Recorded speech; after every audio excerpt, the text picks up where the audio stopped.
यदि तपाईको कुण्डलीको यो ठाउँमा 8 नम्बर लेखिएको छ भने यो भिडियो तपाईको लागि हो। सो आज हामी कुरा गर्दैछौँ वृश्चिक लग्न या स्कर्पियो लग्नको बारेमा, जुन चाहिँ एकदमै कार्मिक लग्न पनि भनिन्छ। नर्मली दर पनि देखाइन्छ, बट स्टिल सबै कुराको पोजिटिभ एन्ड नेगेटिभ एस्पेक्ट भइहाल्छ। सो त्यही भएर डराउनु पनि आवश्यक छैन। सो फर्स्ट पोइन्ट हामी डिस्कस गर्दैछौँ इन्ट्रोभर्टेड एन्ड साइलेन्सको बारेमा है त। सो वृश्चिक लग्न वा स्कर्पियो लग्न मोस्ट अफ देम 80% चाहिँ इन्ट्रोभर्टेड नै हुन्छ। उहाँहरू बाहिर खुल्न चाहनुहुन्न। जस्तै एउटा भनौँ न स्कर्पियो एउटा कसरी बसिरहेको छ एक्लै होइन। सो त्यस्तै तरिकाको चाहिँ उहाँहरूको क्यारेक्टरिस्टिक्स हुन्छ र धेरै कुराहरू चाहिँ बोल्दैन। उहाँहरूले धेरै कुराहरू चाहिँ वाच गर्ने गर्छन् र धेरै कुराहरू चाहिँ इन्भाइरोमेन्टमा यताउता चाहिँ हेरेर चाहिँ उहाँहरूसँग धेरै नलेजहरू हुन्छ, बट उहाँहरूले त्यो व्यक्त चाहिँ गर्दैन। र चाहिने टाइममा चाहिँ जसरी एउटा स्कर्पियोले डङ्क हान्छ त्यसरी नै चाहिने टाइममा चाहिँ उहाँहरूले त्यो नलेजहरू युज गर्ने गर्छन् है। त्यसपछि अर्को छ हाम्रो स्टोरेज अफ सिक्रेट्स। सो चाहेर पनि नचाहेर पनि वृश्चिक लग्नको जातकहरूले चाहिँ एकदमै धेरै भनौँ न सिक्रेट्सहरू चाहिँ स्टोर गर्नुपर्ने हुन्छ। चाहे त्यो आफ्नो प्यारेन्ट्सको होस्, चाहे त्यो आफ्नो फ्रेन्ड्सको होस् या आफ्नै होस्। सो त्यही भएर चाहिँ त्यो सिक्रेट्सले चाहिँ भनौँ न एउटा ठुलो ब्यागेज चाहिँ उहाँहरूले बनाउने गर्छ, जसको कारणले गर्दाखेरि चाहिँ इमोसनली र मेन्टली पनि उहाँहरू अलिकति टर्चर फिल गर्नुहुन्छ।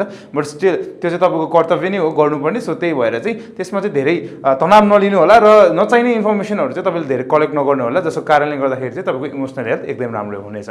त्यसपछि चाहिँ हाम्रो ट्रान्सफर्मेसन। सो वृश्चिक राशिको लाइफ चाहिँ एकदमै ट्रान्सफर्मेसन भनौँ न फ्रिक्वेन्टली ट्रान्सफर्मेसन हुने खालको लाइफ हुन्छ, जसको कारणले गर्दाखेरि चाहिँ एउटै कुरा चाहिँ स्टेबल भइराख्दैन, केही न केही फ्लक्चुएसन चाहिँ लाइफमा आइरहेको हुन्छ। सो त्यो ट्रान्सफर्मेसन चाहिँ फेरि नराम्रो भने चाहिँ होइन है। सो तपाईँलाई चाहिने भएको कारणले गर्दाखेरि नै चाहिँ त्यो ट्रान्सफर्मेसन भइरहेको हुन्छ र त्यो ट्रान्सफर्मेसन हरेक ट्रान्सफर्मेसन पछि चाहिँ तपाईँको ग्रोथ हुने गर्छ। सो त्यही भएर चाहिँ त्यसमा चाहिँ नआत्तिनु होला र इच ट्रान्सफर्मेसनलाई चाहिँ राम्ररी अँगाल्नु होला।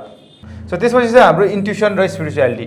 सो इन्ट्युसन र स्पिरिचुअलिटी धेरै जस्तो वृश्चिक राशि नै भएको मान्छेहरूमा पाइन्छ, किनभने चाहिँ उहाँहरू चाहिँ अब एक्लै बस्न सक्ने खालको क्यापेबिलिटी लिनुहुन्छ भने चाहिँ त्योसँगै चाहिँ डेप्थ र इन्ट्युसनको पनि धनी हुनुहुन्छ। किनभने चाहिँ वृश्चिक राशिहरूमा चाहिँ अलिकति इन्ट्युसन बच्चादेखि नै बाई बर्थ चाहिँ आएको हुन्छ। अब त्यसलाई चाहिँ अब कसरी एक्सप्लेन गर्छ भन्दाखेरि कुनै पनि घटना हुनुभन्दा अगाडि चाहिँ उहाँहरूलाई चाल पाउनेदेखि लिएर होइन कुनै पनि एउटा मान्छेलाई हेरेरै उसँग कस्तो भाइ भइरहेको छ त्यो थाहा पाउने त्यस्तो खालको क्यारेक्टरिस्टिक्सहरू चाहिँ वृश्चिक लग्नमा पाइन्छ। सो यसले गर्दाखेरि चाहिँ के हुन्छ भन्दाखेरि चाहिँ लङ टर्ममा चाहिँ उहाँहरू स्पिरिचुअलिटीमा पनि जान सक्नुहुन्छ, किनभने वर्ल्डबाट चाहिँ अलिकति डिट्याच हुने गर्छन् उहाँहरू है। सो त्यही भएर चाहिँ तपाईँ यदि वृश्चिक लग्न हुनुहुन्छ र तपाईँलाई स्पिरिचुअलिटीतिर अलिकति इन्ट्रेस्ट छ भने त्यहाँतिर तपाईँले राम्रो प्रोग्रेस गर्न सक्नुहुन्छ र स्पिरिचुअल बुक र अकल्ट रिलेटेड बुकहरू चाहिँ तपाईँले पढ्न सक्नुहुन्छ है त। सो वृश्चिक लग्नको लागि यति नै। अब हामी धनु लग्नको बारेमा कुरा गर्नेछौँ। यसपछि तपाईँको केही क्वेसन छ भने कमेन्ट गर्नु होला र यो च्यानललाई फलो गर्नु होला। राधे राधे।